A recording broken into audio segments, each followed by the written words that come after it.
वेदाहमेतं पुरुषं महान्तं आदित्यवर्णं तमसः परस्तात् तमे विदित्वा अतिमृत्युमेति नान्या पंथा विद्यते अनाय। ओम संघच्छध्वं संवदध्वं संभो मनांसि जानताम् देवा भागम यथा पूर्वे संजानाना उपासते। प्रेम से मिलकर चलो, बोलो सभी जानी बनो, पूर्वजों की भांति तुम कर्तव्य के मानी बनो, पूर्वजों की भांति तुम कर्तव्य के मानी बनो। ओम सर्वे भवन्तु सुखिनः, सर्वे सन्तु निरामयाः, सर्वे भद्राणि पश्यन्तु, मा कश्चित् दुःखभाग् भवेत्।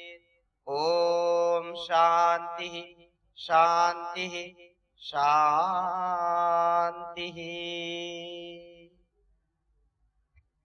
इस पवित्र प्रांगण में जो 1922 को स्थापित हुआ, लगभग 102 वर्ष की इस लंबी महनीय यात्रा, जो शिक्षा के जगत में एक महान कार्य इस राजस्थान की धरा पर किया। एक बार जोरदार अभिनंदन करें सेठ शिवदत्त राय स्कूल बड़ा गांव, और जिसके संस्थापक बहुत यशस्वी, जो परोपकार से सदाचार से आपूरित जिनका जीवन था, ऐसे स्वर्गीय सेठ शिवदत्त राय जी, जो बड़ा गांव निवासी, हैदराबाद प्रवासी। मेरे साथ उपस्थित आए हुए हमारे पतंजलि परिवार के इस पूरे राजस्थान के अभिभावक, भारत स्वाभिमान के उत्तरदायित्व का निर्वहन करने वाले आदरणीय अरविंद जी, पतंजलि योग समिति का निर्वहन करने वाले आदरणीय पवन जी, युवा भारत आदरणीय संदीप जी, और किसान सेवा समिति आदरणीय बलदेव जी। हमारा संपूर्ण जीवन उस भगवान का दिया हुआ वरदान है। बोलिए, हमारा संपूर्ण जीवन उस भगवान का दिया हुआ वरदान है। आरोग्यता हमारा जन्म सिद्ध अधिकार है।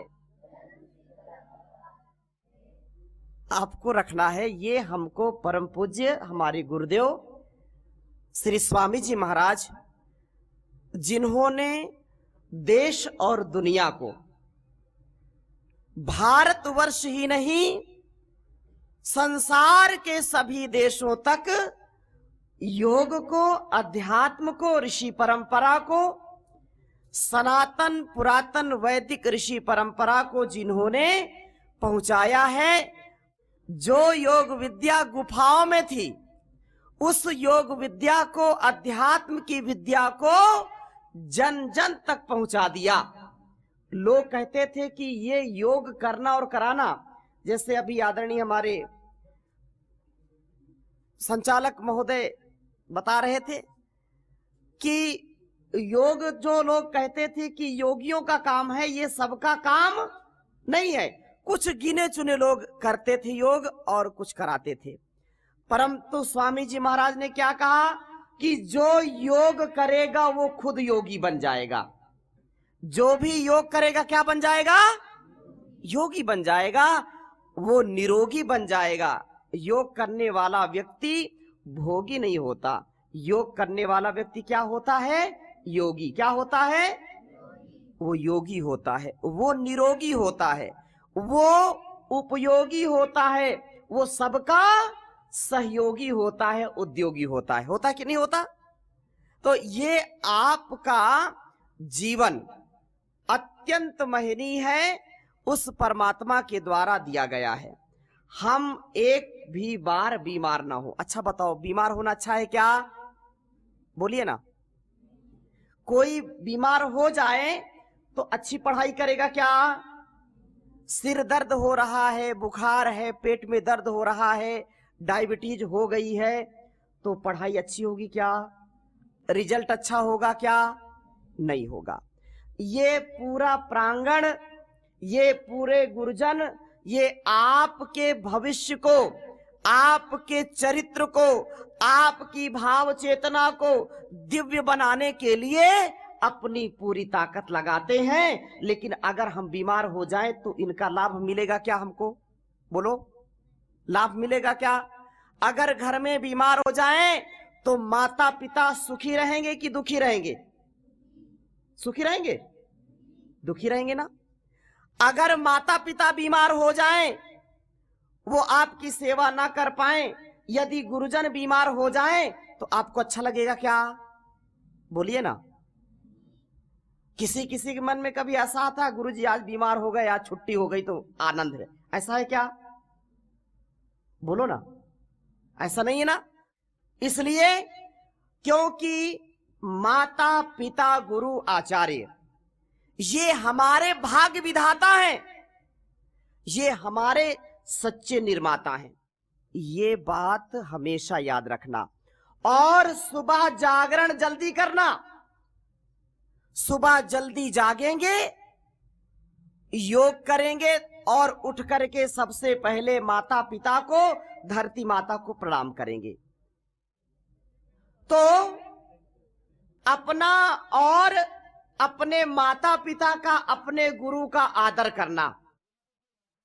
अपने माता पिता और गुरु का क्या करना? आदर करना। इसलिए मेरे साथ 3 शब्द बोलिए। मातृमान, पितृमान, आचार्यवान, पुरुषो वेद। जिन माता पिता, जिन गुरुओं को, जिन अध्यापकों को अध्यात्म का, ऋषि परंपरा का ज्ञान होता है, वो संतानें, वो शिष्य सबसे ज्यादा सौभाग्यशाली होते हैं। अपना और अपनी संतानों का, अपनी शिष्यों का जो उत्कर्ष करते हैं। शिक्षक राष्ट्र निर्माता होता है। शिक्षक क्या होता है? राष्ट्र निर्माता। और छात्रों का भाग्य विधाता होता है। छात्रों का क्या होता है? भाग्य विधाता। इसलिए अपने माता पिता की, अपने गुरु की कभी भी अवहेलना नहीं करना, कभी उनकी आज्ञा का उल्लंघन नहीं करना एक बार भी। और इस प्रकार से जो जीवन को जीता है, वो विद्यार्थी जो चाहता है वो पाता है, जो चाहता है वो बन जाता है। ये बहुत बड़ा सत्य है कि अपने गुरुओं की, अपने बड़ों की बात को सदा आदर देना, उनकी बात की कभी भी अवज्ञा नहीं करना, उल्लंघन नहीं करना। और विद्या से ही व्यक्ति महान बनता है। विद्या से क्या बनता है? महान बनता है। विद्या विहीनः पशुभिः समाना। विद्या से हीन व्यक्ति क्या बन जाता है? पशु के समान बन जाता है, और पशु से भी बदतर जीवन हो जाता है। इसलिए विद्या अर्जन करना। और विद्या किस लिए? सेवा के लिए। ये जो विद्यालय है, ये परोपकार के लिए है, ये सदाचार के लिए है। शिक्षा संस्कार, सेवा सत्कार, परोपकार के लिए है। यदि हम अपने जीवन में शिक्षा को, विद्या को अर्जित करते हैं तो देवत्व से युक्त हो जाते हैं। बहुत सुंदर बात कही है भर्तृहरि ने कि विद्या नाम नरस्य रूपमधिकं प्रच्छन्न गुप्तं धनम। विद्या भोग करी यशः सुख करी। विद्या गुरु राम गुरु। विद्या बंधु जनो विदेश गमने। विद्या परा देवता। विद्या राजसु पूजते न तु धनम। विद्या विहीनः पशु विद्या विहीनः पशु। विद्या से विहीन व्यक्ति क्या है? पशु के समान है। तो विद्या किस लिए दी जाती है? विद्या इसलिए दी जाती है कि हमारा जीवन महान बन जाए। हमारा जीवन क्या बन जाए? महान। और हम अपने देश को, अपने समाज को महान बनाएं। जिसका जीवन महान है वही इस जहान को महान बना सकता है, नहीं तो कुछ भी हो नहीं सकता। याद रखना, योग, अध्यात्म, ऋषि परंपरा, अच्छा आहार, अच्छा विचार, अच्छा वाणी व्यवहार, अच्छा संस्कार, ये जीवन के उद्धार का एक उपाय है। नहीं तो जीवन में कभी हम सफलता नहीं प्राप्त कर सकते। सक्सेसफुल बनने के लिए, सफल होने के लिए योगमय जीवन जीना। कौन सा जीवन जीना? योगमय। जो योग करेगा वो निरोग रहेगा। तो योग जैसे मनीषा रोज करती है, तो आपको भी रोज योग करना है। करेंगे कि नहीं करेंगे? बोलिए ना। करेंगे। और योग करने वाले व्यक्ति का मन अच्छा रहेगा, उसका तन अच्छा रहेगा, उसको गुस्सा नहीं आएगा। तो कुछ प्राणायाम तो जरूर रोज करना है। आपको यहाँ पर बहुत कुछ सिखाया जाता है। मैं 3 से 4 प्राणायाम आपको बताऊंगा और रोज करना। इससे कभी आपको सिर दर्द नहीं होगा, इससे कभी आंखों की समस्या नहीं होगी, इससे कभी आपको हार्ट, आपको लंग्स, आपको पेट के रोग नहीं होंगे। नहीं तो कभी पेट दर्द करता है, कभी सिर दर्द करता है कि नहीं करता? तो इसको रोज करेंगे तो कभी दर्द नहीं करेगा। तो ये बहुत उपयोगी है। दोनों हाथों को ऐसे ध्यान मुद्रा में रखें और गर्दन को सीधा करें, कमर को सीधा करें, गहरे श्वास भर करके। मैं पूछूंगा भी अभी। सबसे पहला प्राणायाम भस्त्रिका प्राणायाम। गहरे श्वास भरिए और गहरे श्वास छोड़िए, फिर भरिए, फिर छोड़िए।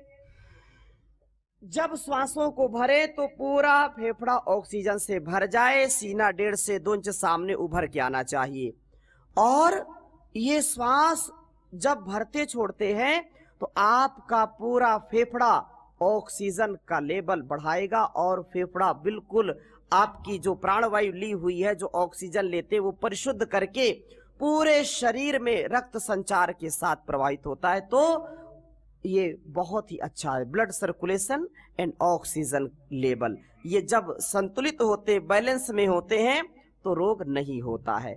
यहाँ जब कोरोना आया था, सबसे पहला शरीर में कहाँ आक्रमण किया कोरोना ने? फेफड़े में, लंग्स में। जब श्वासों को लेने में, छोड़ने में दिक्कत होने लगती है तो फिर व्यक्ति, जब पूरा ये बिल्कुल जाम हो जाता है तो फिर ऑक्सीजन का लेवल बिल्कुल, उसका स्तर गिर गया और फिर व्यक्ति का जीवन समाप्त हो गया। हो गया कि नहीं? तो जब श्वास रोज तेजी से लेंगे और छोड़ेंगे तो कभी कोरोना आएगा क्या आपके शरीर में? कभी दमा, श्वास एलर्जी, साइनस, टीबी, कैंसर होगा क्या? कभी नहीं होगा। और हार्ट की समस्या कभी नहीं होगी। हार्ट बहुत कमजोर हो रहा है आजकल और युवाओं को, युवतियों को बहुत समस्या हो रही है इसकी। तो रोज कम से कम 3 से 5 मिनट, 3 से 5 मिनट क्या करना? भस्त्रिका। एक बार फिर से करो और छोड़ो। ज्यादा कमर को झुकाना नहीं, कमर बिल्कुल सीधी। और ऐसे भी नहीं बिल्कुल ऐसे किया फिर ऐसे किया, ऐसे नहीं। हाँ, तरीके से करो, सलीके से करो। 1-2 मिनट करोगे तो पूरे शरीर में ब्लड सर्कुलेशन तेजी से दौड़ेगा और पूरा आपका श्वसन तंत्र सशक्त बन जाएगा। ये बहुत अच्छा अभ्यास है। इससे दमा नहीं होगा, इससे बीपी, इससे शुगर, इससे टीबी, इससे कैंसर, इससे कोरोना नहीं होगा, इससे मोटापा भी नहीं होगा, इससे गुस्सा नहीं आएगा, इससे मन आपका शांत रहेगा। जब गुस्सा आने लगे ना तो स्वामी जी बोले क्यों मजाक कर रहे हो, गुस्सा नहीं आएगा। जिसको भी गुस्सा आने लगे गहरे श्वास भरना और गहरे श्वास छोड़ना, गुस्सा रफू चक्कर, नजर नहीं आएगा गुस्सा। ये इतना पावरफुल है। ठीक है ना? अगला प्राणायाम कपालभाति। क्या है? कपालभाति। इसको याद रखना, फिर मैं पूछूंगा। कपालभाति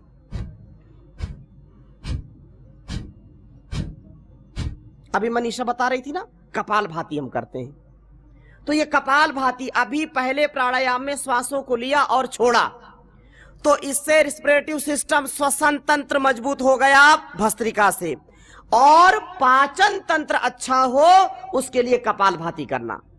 पाचन तंत्र, डाइजेस्टिव सिस्टम स्ट्रांग होगा, नहीं तो पेट खराब होता है तो दिमाग भी खराब हो जाता है कि नहीं? पेट गड़बड़ तो दिमाग भी गड़बड़। एक बार खाते 10 बार जाते हैं, बताओ पढ़ाई कर पाएंगे क्या? नहीं कर पाएंगे ना। पेट गड़बड़ है, ऊपर से डकार, मतलब ऊपर से भी गैस छोड़ रहे हैं, नीचे से भी छोड़ रहे हैं। अच्छा है क्या ये? अच्छा नहीं, आप भी अच्छा नहीं मानते। पेट में कब्ज है, गैस है, एसिडिटी है। आते, छोटे छोटे बच्चों की आंतें खराब हो जाती हैं, छोटे छोटे बच्चों को फैटी लीवर हो जाता है, छोटे छोटे बच्चों की किडनी खराब हो जाती है। ये अच्छी बात है क्या? तो कपालभाति करेंगे तो 100 साल तक आपकी किडनी अच्छी रहेगी, 100 साल तक आपका लीवर अच्छा रहेगा, 100 साल तक आपकी आंतें अच्छी रहेंगी, पाचन तंत्र अच्छा रहेगा, नहीं तो गड़बड़ हो जाएगा। और भोजन अच्छा करना, जो भोजन में अच्छा आहार नहीं लेते उनका अच्छा विचार नहीं होता। जैसा खाएंगे अन्न वैसा हो जाएगा मन, और जैसा पिएंगे पानी वैसी हो जाएगी वाणी। तो अच्छा भोजन करना, पिज्जा, बर्गर, चाउमीन, खाउमीन, मोमोज, खोकोज, ये ऐसे अजब ये नाम है गुरुजी। ये गुरुजन बैठे हैं, 10 साल 15 साल पहले नाम भी कभी सपने में नहीं किसी ने सोचा होगा है। नाम सुनो तो खाने का ही नाम मतलब मन नहीं होता। और जो है, आप तो बड़े अच्छे बच्चे, आप तो नहीं खाते ना ऐसा? सत्य बोलते ना, सत्यम वद धर्मम चर। अगर खाते होंगे तो उसको छोड़ देना। क्यों? क्योंकि जो fast food, junk food, cold drink ज्यादा पीता है, जो डिब्बा बंद ज्यादा जो है चुटुर पुटुर चीज खाएगा, वो कभी स्वस्थ नहीं रहेगा और उसको कैंसर तक की बीमारी हो जाती है। उसका जो पाचन तंत्र तो वीक होगा, उसका शक्ति, उसकी जो है रोग प्रतिरोधक क्षमता कमजोर हो जाती है और वो जल्दी बीमार हो जाता है, बार बार बीमार होता है। तो बार बार बीमार ना हो इसके लिए घर में बनी हुई चीज सबसे अच्छी है। माता पिता जो आपको खिलाएं, दूध, दही, छाछ, मक्खन, उसको खाइए। और जो घर का अन्न खाएगा उसका मन सदा अच्छा रहेगा, और जो अच्छा आहार नहीं लेगा उसका अच्छा विचार नहीं होगा। ये जुबान चटोरी हो जाती है। क्या हो जाती है? चटोरी। और जो चटोरी होगी तो फिर मामला गड़बड़ होगा, भीख की कटोरी हो जाएगी। फिर दूसरों को हमको ये खिलाओ, ये खिलाओ। ये बच्चों को चटोरा नहीं होना। तो अच्छा विद्यार्थी वही होगा जो जीवन में सदा अपने माता पिता की बात मानेगा, गुरुजनों की बात मानेगा और कभी भी झूठ नहीं बोलेगा। कमर गर्दन सीधी करें। तो दूसरा प्राणायाम क्या है? कपालभाति। ये बड़ी कमाल की भाती है, सैकड़ों प्रकार के रोगों को दूर करती है। पेट के रोगों को दूर करेगी, स्किन डिजीज को दूर करेगी और माथे पर चमक आती। कपालभाति करने से सुंदरता आती है। श्वासों को बाहर छोड़िए, नाभि से पेट को अंदर।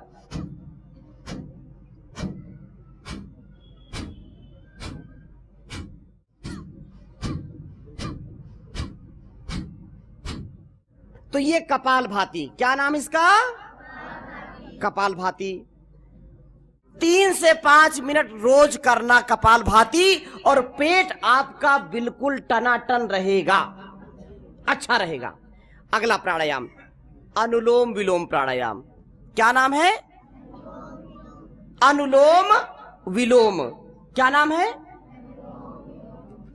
अनुलोम विलोम। दाहिने हाथ को उठाइए और दाईं ओर नासिका में लगाइए, दाहिनी ओर।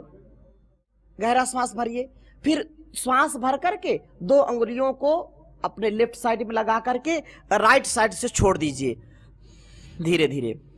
फिर राइट से भरिए, फिर लेफ्ट से छोड़िए, फिर लेफ्ट से भरिए, फिर छोड़िए। अनुलोम विलोम करने से आंखों की रोशनी अच्छी होगी, आंखों का चश्मा छूट जाएगा। अनुलोम विलोम प्राणायाम करने से आपका हार्ट अच्छा रहेगा और आपके शरीर में ब्लड सर्कुलेशन अच्छा रहेगा। अनुलोम विलोम प्राणायाम करने से शरीर को अत्यंत ही ऊर्जा का संचार प्राप्त होता है। तो लगातार 3 से 5 मिनट और ज्यादा रोग बढ़ा हो तो 10 मिनट का अभ्यास करना अनुलोम विलोम प्राणायाम, ये बहुत अच्छा है। और रोज इसका अभ्यास करना। कितना करना है? कम से कम 20 मिनट, 15 से लेकर के 20 मिनट, आधे घंटे में सारा अभ्यास हो जाएगा और एक बार भी आप बीमार नहीं होंगे। सुबह जल्दी उठना, माता पिता को प्रणाम करते हुए, गुरुओं को प्रणाम करते हुए अपनी दिनचर्या को करना और अच्छा आहार, अच्छा विचार ले करके छोटे छोटे संकल्पों से कि एक बार भी झूठ नहीं बोलना, एक बार भी असत्य नहीं बोलना, एक बार भी मुझको चोरी नहीं करना, एक बार भी गलत आहार नहीं लेना। और आपके अंदर राम, कृष्ण, गौतम, कणाद, जैमिनी, पतंजलि, आपके अंदर महाराणा प्रताप, आपके अंदर छत्रपति शिवाजी, आपके अंदर सीता, सावित्री, गार्गी, मदालसा, मैत्रेयी, रानी लक्ष्मीबाई, रानी चेन्नम्मा, ऐसा व्यक्तित्व, ऐसा कृतित्व कि एक एक बच्चा राम और कृष्ण जैसा बनेगा योग के द्वारा, योग का अनुष्ठान करके। और एक बात सदा याद रखना कि एक बार भी अपने संकल्प से विचलित नहीं होना। संकल्प ले लिया कि मुझको ये बनना है, ये करना है, तो पीछे कभी हटना नहीं है, कभी पीछे नहीं हटना।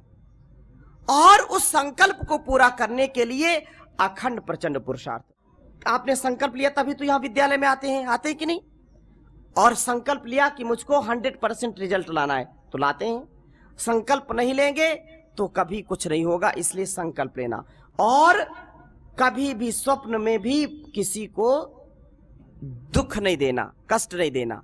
अपना जो विद्या अर्जन का समय है इसमें पूरा पुरुषार्थ करिए। और याद रखना, इंसाफ की डगर पे बच्चों दिखाओ चल के, यह देश है तुम्हारा, नेता तुम ही हो कल के। दुनिया के रंज सहना पर मुंह से कुछ न कहना, सच्चाइयों के बल पर आगे को बढ़ते रहना। रख दोगे एक दिन तुम संसार को बदल के, इंसाफ की डगर पे बच्चों दिखाओ चल के। ये बचपन में हम गीत सुनते थे, गाते थे, और वो जीवन में उतारने का प्रयत्न करना। आप सच्चाई के रास्ते पर, अच्छाई के रास्ते पर चलोगे तो देश और दुनिया को बदल करके रख दोगे। ये एक बिल्कुल अकाट्य सत्य है, जैसे हमारे ऋषि मुनियों ने किया, जैसे महापुरुषों ने किया, जैसा माननीय प्रधानमंत्री और परम पूज्य योग ऋषि श्री स्वामी जी महाराज कर रहे हैं कि देश और दुनिया को बदल दिया। एक व्यक्ति पूरे संसार को बदल सकता है। तो आप सबके अंदर वो सामर्थ्य है, इस सामर्थ्य को जगाना है और सदा निरोगी जीवन बिताना है। ठीक हो गया? बोले भारत माता की वंदे वंदे। करो योग,